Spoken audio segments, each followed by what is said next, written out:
দর্শক আপনারা দেখতে পাচ্ছেন সিলেট আন্তর্জাতিক ক্রিকেট স্টেডিয়ামে, যেখানে বিপিএলের ১২তম পর্ব শুরু হয়েছে আজ থেকে এবং শুরুটা করেছে সিলেট টাইটান্স বনাম রাজশাহী।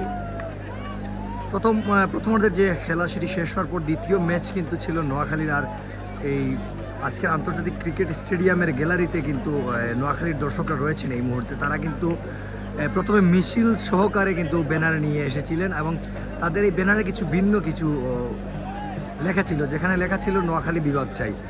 আসলে সিলেটের মাটিতে বিপিএল আসরে এমন ব্যানার বেশ দর্শকদের জন্য কিন্তু বেশ উন্মাদ ও উত্তেজনায় পূর্ণ হয়েছে এবং এটি আসলে শহীদ তুরাব স্ট্যান্ড যেটি রয়েছে, সেই তুরাব স্ট্যান্ডে নোয়াখালীর যারা দর্শক রয়েছেন তারা কিন্তু এই ব্যানার শো করছেন এবং তারা বারবার স্লোগান দিচ্ছেন নোয়াখালী বিভাগ চাই বলে।